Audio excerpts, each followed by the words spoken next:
when we're out fishing, there's a lot of times when you're not able to get connectivity or service. So Scott did a bunch of research to see what are the plans.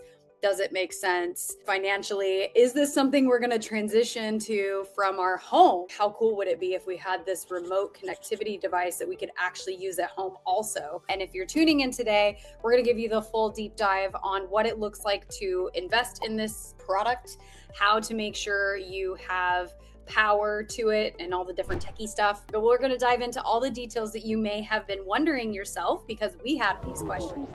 Welcome to the Fishing for a Reason podcast. I'm Jamie. I'm Scott. And today we have a really fun topic to talk about because we are currently traveling. We're in a hotel, so, just regular boringness. But we decided to invest in a little thing called Starlink while we are elk hunting here in Idaho for the entire month of October.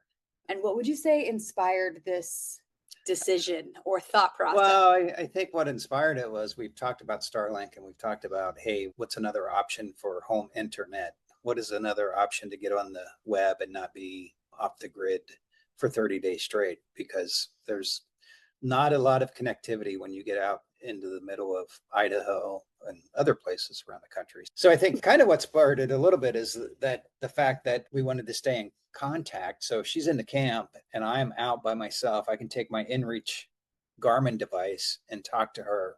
She is back at the camp on Starlink. Mm-hmm. So it's just a way, it's a safety thing. And it's also just a way to stay connected when we're separated out in the wilderness. So it actually has worked out pretty great. And we'll talk about a lot of the things that make it great. Yeah. And also when we're out fishing, who knows wherever we are fishing, there's a lot of times when you're not able to get connectivity or service.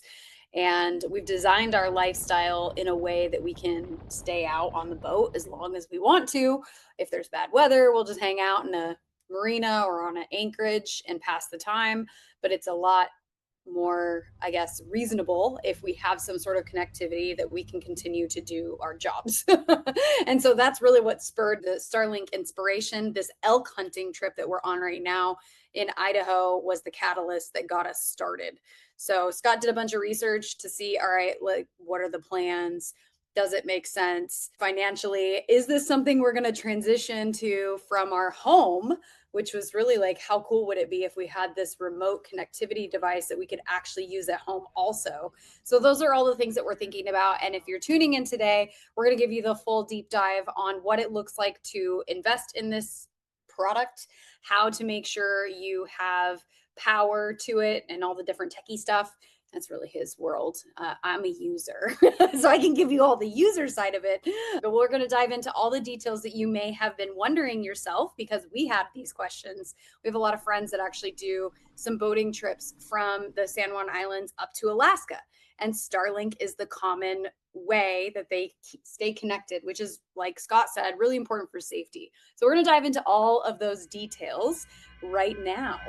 So as Scott was just talking about, he's hunting here in Idaho, and we are in what we call the Selway unit. And if you have not tuned into our most recent podcast, I gave a deep dive of what that process and our elk hunting experience looks like in the previous episode. You laugh.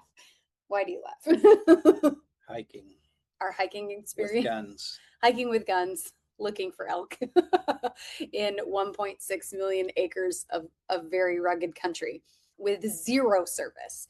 And from a safety standpoint, like he said, if I'm at camp working, it's really nice that I can be on Starlink and be able to do my thing. He's also got the Garmin inReach, which is a device that I highly recommend if you do any backcountry hiking, anything. It's a great device that you can just text your people to let them know where you are and whether you're okay, or check in if you need a weather update, whatever. So that's worked really great for us to be able to stay in contact with each other in a very remote, rugged area. So that's essentially how all of this began. But you want to dive into a little bit of the research behind Starlink and what you've discovered and what it looks like if someone's considering investing? A lot of people are talking about it. It's becoming more and more popular. You see it on the backs of vans, you see it on boats, you see it on trucks, you see it on RVs. Mm-hmm. You see it everywhere. And we've run into a few people out here that have had it in the forest, and it's becoming pretty popular. And I believe the prices are actually coming down as we speak. So, the kits, you basically have to have an antenna, a router, and then you got to sign up for a service plan. And you can buy those kits at Home Depot, which is what I did. When you say kit, like what all comes with the kit? Basically, the kit is the antenna and the router, and depending on which system you get, that will either be in one unit or to be, separated. If you have a house that you want to install it in, you can put your antenna up on top of the roof, and then you can put the router in the house. And then it comes with a power cord, which basically connects, the power to the router and antenna. So it's a pretty simple kit. It's pretty small. And I'll show you right now what we got. Mhm. Basically, this is the Roam version, the mini, Starlink mini. It comes with a router included in here. It's got a spot for plug. It's got a way to mount. And then the plug comes with like a 45-foot cable, which is actually really nice if you want to, if your power is located at a distance from where you want to have the router and the antenna. So, And we got the Roam package. and we signed up for Roam. And if you look at their website, I believe the Roam packages are still the same. There's two options. You can get a 50 gigabyte for $50 a month. And then you can also get the Roam Unlimited for $165 a month. If you are doing any kind of serious streaming or watching Netflix or whatever, Zoom calls, podcast recording, you will burn through 50 gigabytes. Yeah. Pretty quick. So we got the unlimited Roam right now, $165 a month, and it's been pretty great. They do have some residential options now that have gone down in price. You can get residential light. There you see it, $80 a month. And then the unlimited residential is $120 a month, unlimited data. And then you can see there's a note there, unlimited prioritized data, which I think that means it might be a little bit slower on your download speeds. And I'd have to check it to see what they're actually showing. The unlimited data and the no caveat option has worked pretty good. And I think we've seen upwards of 240, 250, 260 megabytes per second, which is pretty fast. It's actually faster sometimes than our home internet, and we have Comcast. So. And the other like caveat there, when you get the Roam package, you can actually use that while moving. So if you're driving, and this is what we've been doing out here, no coverage, cell coverage, I can have it, if we're in different vehicles, I can have it plugged into the truck running, and it basically just has to be in the windshield, or my truck has big sunroofs, and it'll sit on the center console and work. And then Jamie can actually connect to it from her car if she's been pretty far back behind me and stays connected. And we can actually do Wi-Fi calling to each other, and you don't have to have cell service. So if you're on dirt roads and you're at least in the vicinity of each other, you want to pull over or whatever, it's just been really nice to have that little extra security of communication. Yeah. Because we are running two different vehicles to give us a little flexibility while we're traveling for a month. So yeah, that's the package. And, it just keeps getting better with the amount of satellites that they launch. They just went over 10,000 satellites launched. There's over 8,600 that are operational right now. Which blew my mind. I had no idea. He's like, how many satellites do you think there are for Starlink? And I thought, 2,000. That's a ton of satellites, right? Yeah. You blew my mind with how many satellites are actually out there, and then how many are launched at a time when they launch new satellites. I think they've been launching like 25 or 23 or something like that. But you can look at, there's some really cool websites that'll show you, this is a snapshot or a look at the satellites, and you can kind of select which constellations that you want to look at. And to put it into perspective, these things are all in low Earth orbit, right? Which interestingly enough, I thought it was really a miles thing, but it's really a 128 minutes around the Earth thing. What do you mean by that? Well, just the time it takes for a satellite to make one complete rotation around the Earth is what a low Earth orbit, which 128 miles, and that usually equates to something between, I forget, 60 and 1,200 miles. So because the orbit might not be circular, it's probably a little bit elliptical. And Gotcha. so most of the Starlink satellites, I think, are somewhere around 340 miles above the Earth. And the 8,000 number is staggering because if you think about GPS, it's been in service for a long time now. There are currently 31 or 32 GPS satellites in orbit right now. That's so crazy. compare that to, and that's what we're using for Like the Garmin InReach. Garmin InReach and some other stuff. But Wow. you can kind of look at, if you pull up. And just so you guys know, this is, if you're tuning in and you're not watching the video, you can find out the video to see this on YouTube. We'll link that in the show notes, but the website is satellite-map.space that he's referencing right now. And if you notice, so I selected GPS there on under constellations, and what you saw happen was, because the GPS satellites are so much higher above the Starlink satellites, there's less of them, so they have to be higher to have full coverage of the Earth. And you need essentially 24 of these GPS satellites to have a good signal. So then if I go back to Starlink, and you can see there's other internet providers there listed that you can look at, but Starlink is approaching, I believe, 60% of the number of satellites that are in space right now are all Starlink. That's so crazy. They are definitely dominating the landscape, if you will. Okay, so what are the different colored dots? Can you explain that to me? Well, basically, it's showing you what orbit that they're in. So there's low, medium. If you unselect low, see all the Starlink satellites went away? Yeah. And then medium, there's some in high Earth orbit. And then equatorial means that basically it's following the equator of the Earth. And then you got retrograde coming back. And I think that's it. You can't really select any geostationary or anything like that. So anyway, cool. It's pretty cool to look at, and you can find all kinds of crazy, interesting information if you look at it. And then here's another one. This is findstarlink.com, and you can basically click on the map, and it'll show you what satellites are where.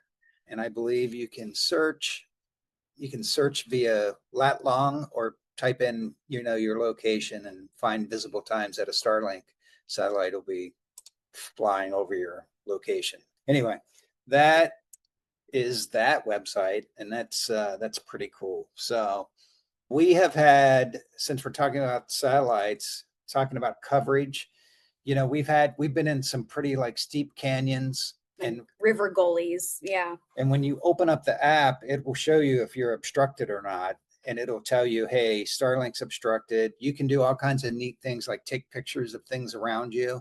And then once it says it's obstructed, it goes into this, hey, how about we sell you some mounts to mount your Starlink? So you can mount the Starlink on poles, on different mounting systems that are out there. You can suction cup them to windows, to the top of your car, which we haven't done yet, but there's thousands of ways to mount these things. And it comes with two little mounts that you can mount kind of like a flagpole into, and then it'll sit on top of whatever you mount that on. So pretty easy. We haven't mounted it to anything. We've basically had it sitting on the dash, or sitting, if the truck is center console, or put it on top of the sunroof and just let it sit there and point it towards an open piece of sky. And it's worked pretty great in most cases. We did have some tall pine trees, and we were in this kind of strange spot that it was a little bit tough to get a signal. But if you have a clear view in one direction of the sky, in most cases, I think it'll work. And we've been driving down a pretty narrow, deep kind of river valley, and it seemed to work pretty good most of the time. So yep. Yeah, really, that one camp where we did have those tall pine trees was the only time we had to move the vehicle just to be able to get a good visual of the sky. Another question that I had that I was really curious about was, what is weather going to do to its connectivity? And it has not affected it at all. It works just fine when it's dumping rain or snowing, as it does in a clear blue sky day. Yeah, we haven't noticed any degradation of service. And then the next thing is power. Yes. So we don't have a generator. My truck, and a lot of vehicles now have an inverter, and they have a 110 plug. So I was like, well, we'll plug it into that. but the truck has to be running. The plug says it's rated for 450 watts. The Starlink will draw around 30 to 35, maybe 40 watts when it's booting up. And then once it boots up, it gets, it gets kind of stabilized and gets its reference. It will drop down to sometimes like 19, 20, maybe 28 watts is all it's drawing. So it's not drawing a lot. So plugging it into a 110 outlet is one option. And then we thought about, well, how about a battery? Maybe we need a battery pack to power. Because I don't have an inverter in my car. She doesn't have And if he's taking the truck out on a hunt somewhere, then I need to have some way to be able to work in camp if I needed to do so. So we got a good deal on a Goal Zero. Yeah. If you haven't seen Goal Zero stuff, this is a Yeti 300. So it's got 300 amp hour power. It's pretty heavy. It's got all kinds of heavy, but it's not as heavy as I expected. Like when you think of a battery, that's freaking heavy. This is like half the weight of a battery, I would say. Yeah. So it's got two 110 outlets, powers the Starlink just fine. And if you do the math, it'll tell you how long it's going to work. And it usually says about 6 to 7 hours, 6.5 hours, maybe, once it's up and running on Starlink. So we've run it. It worked pretty great. The only thing that we had an issue with is my truck, even though it says it's 450 watts, will not charge this thing when it's plugged in. This thing is a beast. Yeah. It will charge when it's plugged into a wall within an hour and a half. So I looked at it, and when you look at the panel when it's plugged in and charging, it's drawing like 160 or 170 watts. It's something like ridiculously big current draw. So trying to figure out how to charge this, you can get a solar panel, and they sell a solar panel to charge this one. I think it's about a 205 watt setup, and you can find them on Amazon. You don't have to buy the Go Zero. There's some that are less than $200 and maybe $150. So you could be truly off grid without a generator, solar panel, charge this, and then that would run the Starlink. Yeah. So for 5 or 6 or 7 hours. So we ended up getting a Goal Zero battery. There are tons of different brands of battery packs, and they call them battery generators or solar generators out there on the market. Jackery is another good one that I looked at those, and I kind of like those. They might be a little less expensive than the Goal Zero stuff. They seem to have pretty good reviews. And if you just go to Amazon and look at battery packs, or go to Reddit, I look at a lot of stuff on Reddit and see all the different types of batteries and power packs that are out there. And the prices range from, $300 will get you a pretty decent power pack, about the size that we have there. And like I said, 6-7 hours of 28 watts, but it'll also charge all your other stuff as well. Mm-hmm. So anyway, that's it for batteries. And quick tip, the reason we got the Goal Zero, it wasn't because of any research and specific reviews or anything. Specifically, we were at REI, and we were looking for hunting stuff, or I don't know, some clothing. Yeah. And if you have a membership at REI, you get access to their, I think it's like used section or whatever. And what often happens is if people buy something and they return it once and don't have the packaging, or it goes right to this used section. And this Goal Zero battery was brand new. Somebody plugged it in, didn't want it anymore, returned it, and they knock a significant amount off the price just for it being in that section. So we're like, oh, well, this is perfect. So yeah, that's another little sneaky trick you can do to get good deals on awesome gear. Go to the REI resupply section and you can get excellent deals on pretty much brand new gear. So that's always a good little thing to check out when you're heading out on a big trip and need something. Well, actually, we didn't even know we needed this battery until we saw it there. And then we did some research and figured out this was a perfect solution for what we were after. So, yep. We'll link all these products down in the show notes too, if you guys want to actually check them out and price them, see if it's a good fit for you.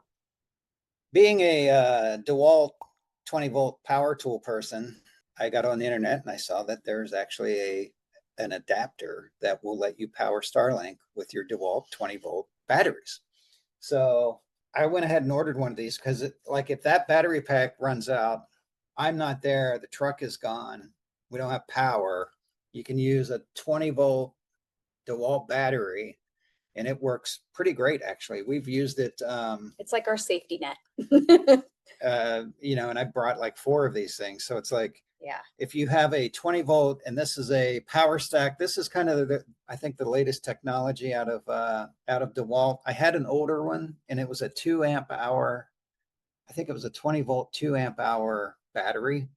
And so I got this off of Reddit. I think that the way you figure it out, you take your 20 volts times 2 amp hours, that's 40, divide by how many watts you're drawing, which is about 20 to 25 maybe at times. And that should give you about 2 hours of runtime on a 2 amp hour DeWalt battery. I will tell you that I don't think we get that much on the older one that we tried. I don't think we've run a power stack on down to 0.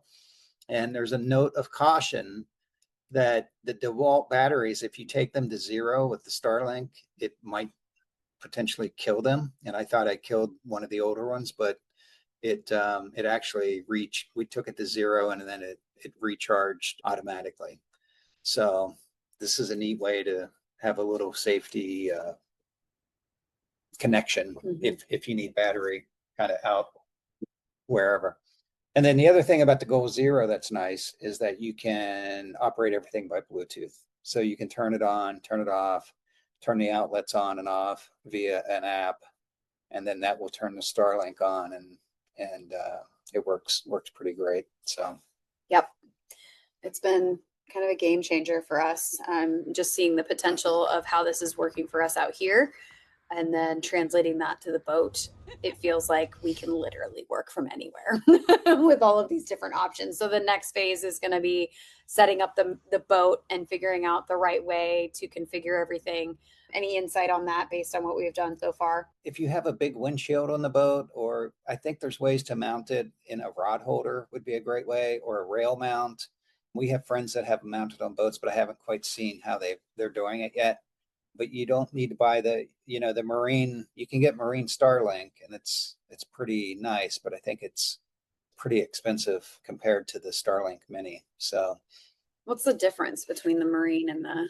I think it's got a bigger antenna. It's got worldwide coverage, which is pretty awesome. And then I think if you look at the plans, I think the plans are a little more expensive. See, there's it's $1,000 for the maritime, and there you see the prices have all dropped on everything.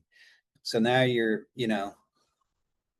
got global priority, which I think that gives you more access to the satellite, water hose than normal standard access. So there you go. I mean, I think based on our last 3 weeks, that I think it's pretty awesome. Yep, highly recommend it. I would recommend it if you want to stay connected and you don't have good cell service, or even if you do have good cell service, it's still good it's a lot faster than your 5G cell phone, I think. Yep. And if you need connectivity in places where you don't have, cell or access, then it's pretty great. So I thought I would show you guys exactly how this works by setting up Starlink in the truck. Just so you can see live and in real time what this process looks like, how long it takes to actually find service. And yeah, I thought that might be helpful. So what I've got here is I'm going to just use the DeWalt battery pack that Scott talked about a little bit earlier.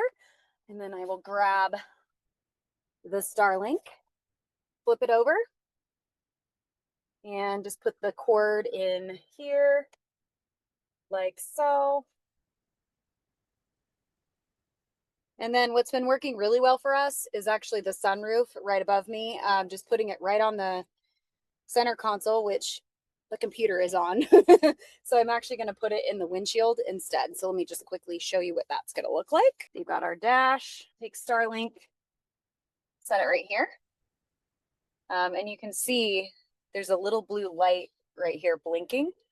Not sure if that's showing up for you, but that's indicating that it's doing its job. It's doing some searching. So now I'm going to show you what it looks like on the iPhone when you're connecting to Starlink. So if you scroll over to my apps, all my apps, you get into the Starlink app. And then you can see it's going to show you the status. So now it's online here, and it's pointing the way it's pointing. And you can see statistics. If you go to statistics, it's going to tell you the ping success, latency, power draw. And this is all just off that DeWalt battery.